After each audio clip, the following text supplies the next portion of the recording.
Here's an interesting variation on the code that we saw at the end of the last video. You'll notice some key differences. Although it's still working with rectangles, apparently, and it's still printing out their width, height, and area, suddenly we have this syntax, r.getWidth. And there's one of those functions that we're calling on an object, something we haven't seen before in code that we write ourselves. We're used to using .at or .size. We're used to calling functions that refer to objects, but we have not yet seen how to define this ourselves until today. So what I want to talk about first in our journey towards creating these smart objects that have agency over their own existence is, how do I define behavior on an individual object? So using this syntax, a member of the object that is a function. So we're used to the dot operator being used to access members of an object. Here I want to define what is called a member function. I also want to begin to discuss what it means for the object to have control over its own existence. So here on line 30, I have created a rectangle with empty curly brackets. And on line 32, I've created one and I've provided a width and height. Now, we already know if I were defining the rectangle as a basic structure type, as one of those buckets of data, both of these would be valid. I would be allowed to do that because we can define default values for width and height in our structure definition. What I want to show off in this video, though, is that there's a way of doing it that's more proactive, or at least more active, which is instead of just defining a default value to go in each member, you can define code that runs when the object gets created, that gets to control how the object gets created, and in fact, if it is allowed to be created. So it is in fact possible to forbid anybody from creating the rectangle with this default construction. You'll notice I'm now using the word constructor. And it's also possible to perform some error checking, for example, to verify that the width and height are not negative when somebody tries to construct one of these rectangle objects. So this line here that declares and initializes a rectangle object, we will see, does something called constructing the object. It uses a feature of our language called a constructor.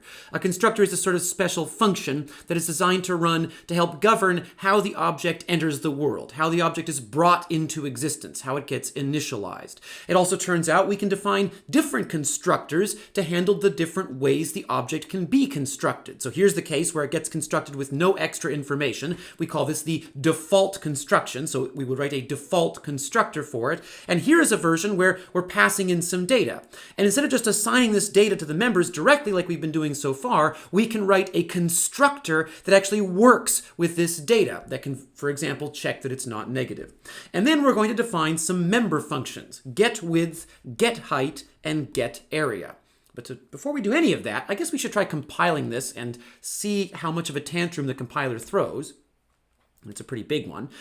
So if we stare at this and try and, before I scroll up and we can look at what we're missing up above, we can see apparently that the rectangle has no member called get width. Has no member called get height either. And so, of course, this is because we have not actually finished the exercise yet. But our goal is to write these so that this code runs successfully. So what do I have? Up here on line 11, we see a new word, a word that many of you have probably heard before. So whether it's because you've seen some other language in the distant past or because you've heard whispers that this term is coming, the word class is often used when we're working with object-oriented languages as a way of defining types. So when I refer to a rectangle object, so the type of the rectangle R is obviously rectangle. The type of R2 is rectangle. My goal in this video is to define the behavior of a rectangle object. I'm defining behaviors like get width, get height, and get area that all rectangles will have. Behaviors that are common to everything among the class of all rectangles. So we use the term class sort of to refer to the large, a broad grouping of all of the objects that realize that behavior, all rectangles. So I'm going to define the class of objects called rectangle here. Now, I'm going to use the word class for consistency with object-oriented orthodoxy, but it actually turns out I could just write struct here and this would also work. There is a subtle difference between the word class and struct. They, in many cases, are synonyms. In this case, for this exact piece of code, if I wrote the word struct instead, everything would work the same.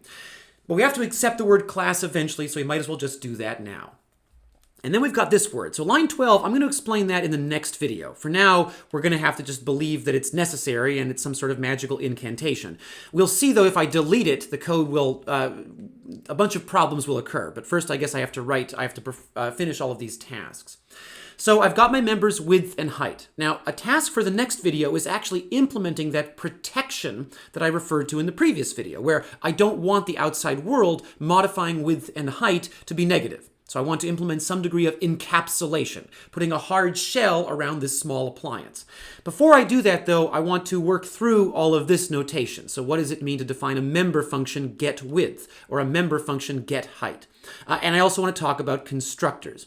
I think I'm going to do that in reverse order. So I'm going to begin by defining member functions. Notice that I'm about to define a function inside the curly brackets for this type. So this is a class, but it would also work for a structure. And what I want is a function called getWidth that returns the width of the rectangle. And you would be forgiven for looking at this and thinking, what's the point? Why not just have people come in and grab the member called width? And there is a good reason, and it'll be fully exposed in the next video. So I'm going to write a function that returns the width. It's going to return double because the width is of type double. It's going to be called getWidth. It's going to take no arguments, and we can see down here that the function takes no arguments. And the function is going to look like this. Okay, so first observation. Actually, I'll write getHeight too, just to show off that they're pretty similar. And then the first observation we're going to make is that the getWidth function does not contain a variable called width, and the getHeight function does not contain a variable called height. And I'm going to compile this. It's still going to give me a compile error for a couple of reasons, but we'll hopefully observe. Oh, actually, it's also saying I've missed a semicolon somehow.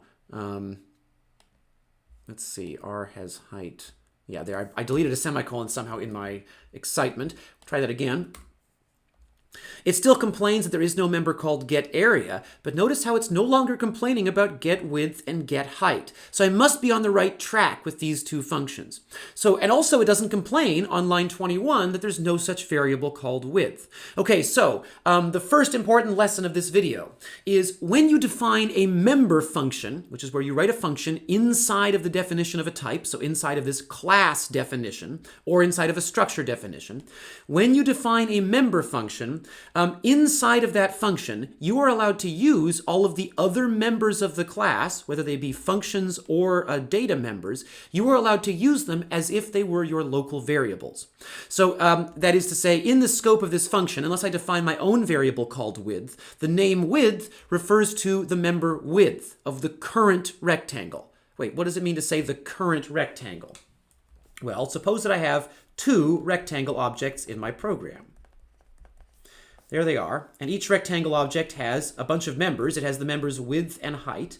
We'll call this one R1 and this one R2. And there's the width member of R1, and there's the width member of, there's the height member of R1, and then there's the width member of R2. And then I guess I'll draw the whole thing out. I'm not going to need this for very long, but I'll draw the whole thing out. And we know already that, of course, R1 and R2 are two completely independent objects. So obviously R1 and R2 can both have their own widths. I guess I'll demonstrate that. So there we go. They each have their own independent width and their own independent height. And when I call a member function, as we've seen in this course already with vectors and things, but certainly in this example, I could do r.getWidth. Oh, I called it r. I could do r.getWidth. I could do r2.getWidth. When I call the member function, I'm calling it on a specific instance of rectangle. When I call the getWidth function on r, and it uses the member width, it's using the member width inside of that rectangle, the one that I called the member function on. So when I use a member inside of a member function, it's interpreted to mean that member of the current object, the one that you called the member function on, this rectangle. Okay, so as a result, I'm allowed to just use the member width and the member height inside of my member functions. Let's also define a member called getArea. And there are two ways we could write this. Okay, so the first one is, what I could do is I could just return width times height. Obviously, if you believe me that I'm allowed to use the member width as a local variable, I could just use it. So I could do that.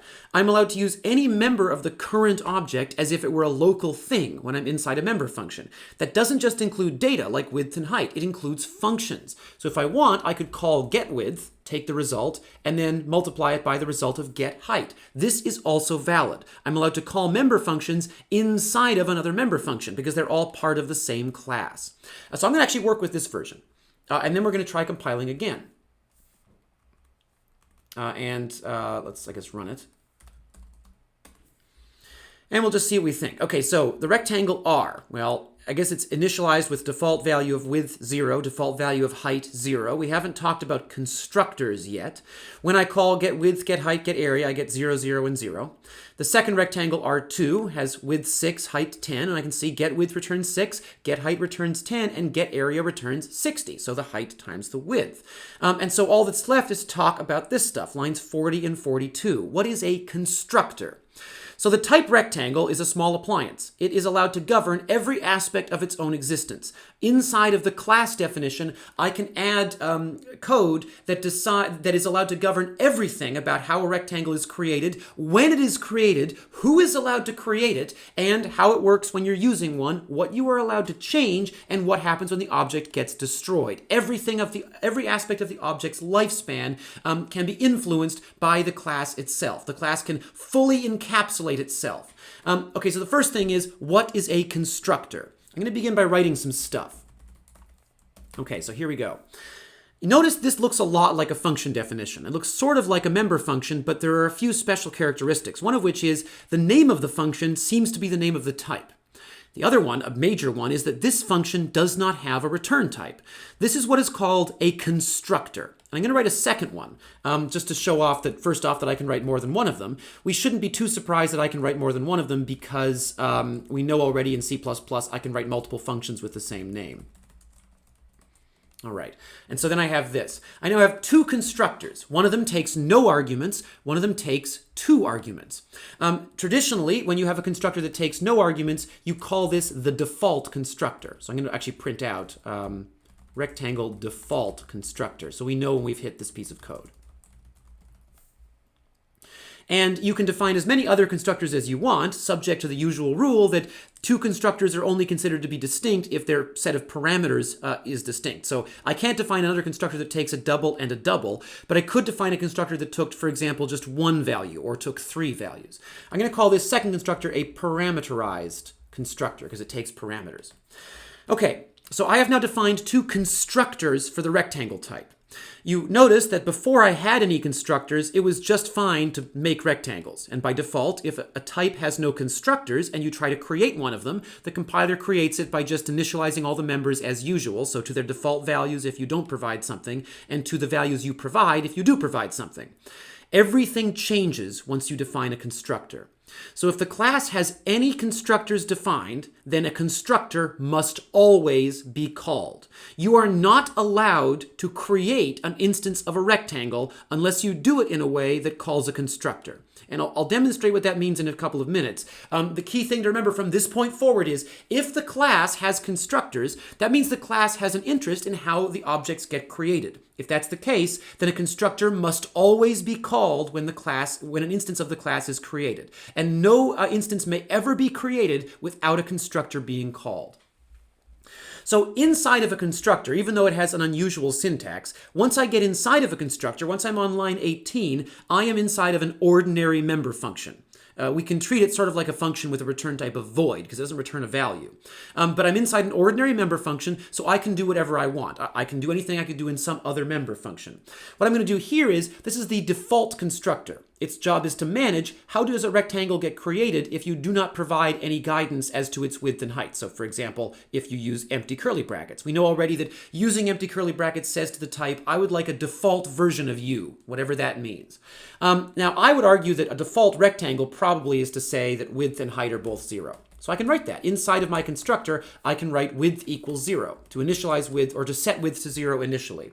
We'll notice in a future video, there is a different syntax we often use for this case of initializing the members. We put them up here. I'll talk about that later though. We're just taking small steps. So this default constructor sets up the default rectangle. If you provide no other information, what a default rectangle is determined by this constructor. The second constructor sets up a rectangle based on parameters that you provide. So in this case, I will initialize my member width to be this thing you passed in, which I called the width. And I'll initialize my member height to be the thing you passed in called the height. And we'll see what happens if we run that. Okay, so the first thing is up here in main, where I first create my rectangle with no constructor arguments, so a default constructor, we notice that it calls the rectangle default constructor. And then on line 53, where I pass in a width and a height, it calls the parameterized constructor. Notice, of course, that R and R2 still have the initial values that I expect. The width and height 0 for the one constructed by default, and the width and height 6 and 10 for R2, which is constructed with the parameterized constructor. Let's play with this a bit though. So suppose that instead of using 0 as my default, I set the default width of a rectangle to be 100 and the default height to be 1000. We will now observe that on the rectangle I construct with the default constructor, the width is 100 and the height is 1000 because the constructor gets to decide how the rectangle gets initialized. And there it is. So it's width 100, height 1000, and then area 100,000. So the default constructor is in control. When you construct a rectangle, then under all circumstances, a constructor must be called. In the case where you do not provide any arguments, this is the constructor that gets called. Now, of course, that's ridiculous. Let's set the width and height to be 0 by default. Now, you might wonder, wait a minute, isn't it sort of weird to have a rectangle with width 0 and height 0? Don't we want to prevent that? Maybe we do. In fact, we might even want to prevent people from ever creating a default rectangle. We might want to say, if you want a rectangle, you have to give me numbers. You have to give me width and height. If you won't give them to me, you can't have a rectangle. And we have the ability to do that. We actually have that level of control. We're going to talk about that in the next video, though. Instead, in the meantime, what I want to talk about is, first, one thing a constructor can do to solve one of the issues we had previously, and then one reason why that issue still persists until we have one more feature. So the issue from the previous video was issue number 1, which is, how do I prevent people from creating rectangles with a negative width or a negative height? We now know that because I can define a constructor, I can decide what happens when somebody tries to create a rectangle with a particular width and height. So what I could do is just ask, is the width valid? So if the width is less than 0, or if the height is less than 0, then I don't think I have a valid rectangle. So what I'll do is, in that case, the same thing I do in any other situation where something bad happens, I will throw an exception. I will throw std runtime error. And I'm going to go just quickly sneak a glimpse at the, yes, I have my std except header included. I'm going to throw a runtime error, and it's going to be invalid dimensions. So if a constructor throws an exception, the object does not get constructed. And we should understand that because the constructor gets called on the line I declare the object. We know that in any scope where an exception occurs, if I throw an exception while an object is being initialized, the object does not really get created. It gets destroyed immediately. So throwing an exception inside a constructor is a way of preventing the object from existing, preventing somebody from having a rectangle if they don't follow the rules. So that's one way of solving issue number 1. How do I keep people from making rectangles with a negative width? And so I'll show that off. So first I'm going to run this the way it currently is written, which is valid. So the rectangle does have a valid width and height. There we go. Now I'll try passing in a negative width. And we'll observe that it does still call that parameterized constructor, but then an exception gets thrown. And there it is. So it calls the parameterized constructor, and then it throws an instance of runtime error. And that's because it doesn't like that negative width. So I've been able to solve issue number 1 to some extent. I've been able to give the rectangle some agency over what you are allowed to provide as its members. This is a really big deal. We've just come a long way towards giving the rectangle full control over its existence. There is just one problem, which is that the member width and the member height do still exist. And I am allowed to break in from the outside and write r2.width equals -6. I am allowed to modify that member after the rectangle has been created. And sure enough, I end up with a negative width. So I haven't fully solved issue number 1 yet. What I've done, though, is provided a lot of the solution sort of, by accident. So I've fixed the problem for constructors. I can't provide a negative width to the constructor. I've also maybe hinted at one solution, which is if I make a function to get the width, and I expect everybody on the outside to use this function to grab the width, the function gets to decide if getWidth lets you change anything. All I have to do now is make sure there's no way for somebody to break in and change my member .width themselves. I can give them a path to read the width, I just don't want them to have a path to write it. And that requires a concept called access control, and that's the topic of our next video.